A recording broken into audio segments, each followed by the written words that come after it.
Le design se transmet de génération en génération dans la famille Putman, découvert du style personnel et épuré de la fille de la famille, portrait d'Olivia.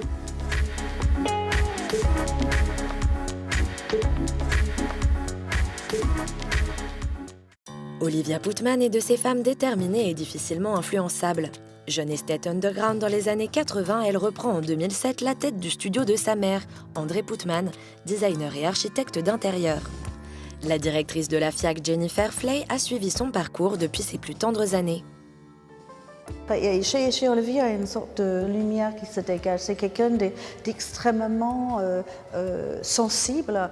J'étais fascinée en fait par la précision de son regard, par la justesse. Elle a le regard Putman, et elle, le style Putman, elle l'incarne complètement. Les lignes épurées, les détails raffinés sont signés Olivia Putman, mais chaque création est aussi pensée à l'image de son commanditaire. Alors chaque projet a une histoire, ça démarre toujours par une conversation, un échange, et c'est vraiment à partir de cet échange qu'on va construire une première proposition en essayant de comprendre ce qu'il ne nous dit pas toujours, enfin voilà, en essayant d'aller au plus proche de ses désirs.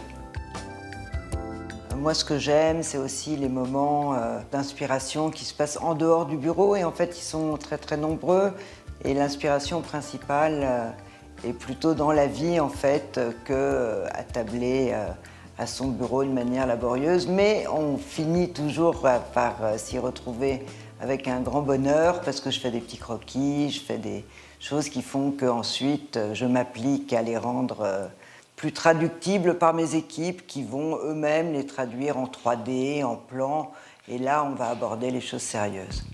Depuis presque 10 ans, Olivia Putman et son équipe continuent d'écrire l'histoire de l'agence et les projets d'envergure se succèdent. On a la chance au studio de travailler sur beaucoup de projets qui offrent une grande diversité. C'est un luxe fou parce qu'on passe d'un sujet très particulier. On va pouvoir vraiment obtenir des pièces remarquables liées aux artisanats d'art. Et ça va aller aussi à travailler sur des projets d'architecture. On a fait des hôtels, on fait des résidences privées.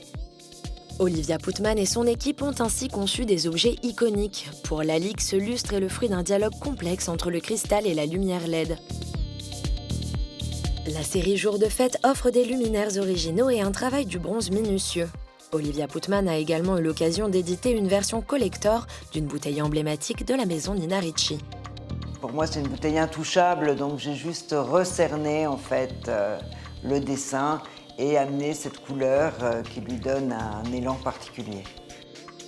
Côté architecture, l'ambition de ce studio renommé n'est pas en reste.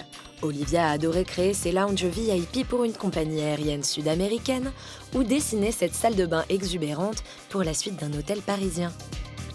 Je suis attachée plutôt à tous mes projets, mais les premiers sont un peu les premiers où on m'a fait confiance, donc c'est sentimental. La prouesse d'un designer, c'est aussi de savoir s'entourer. Elle se rend régulièrement dans ses manufactures sans âge, à la recherche de savoir-faire singulier.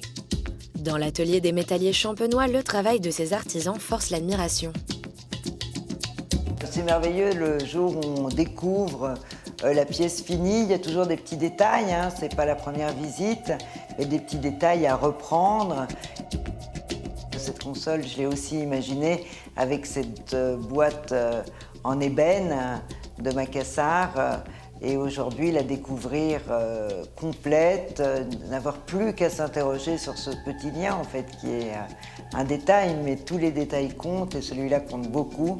C'est des moments très excitants, des moments où on peut être fier.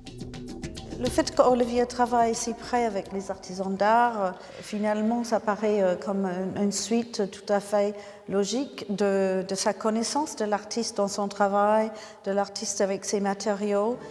Une des batailles de cette femme accomplie, c'est de sensibiliser le grand public à la fragilité de ces métiers. Olivia en est certaine, les designers ont une grande responsabilité dans la pérennisation de ces savoir-faire. Et elle entend bien s'engager sur ce terrain-là encore longtemps.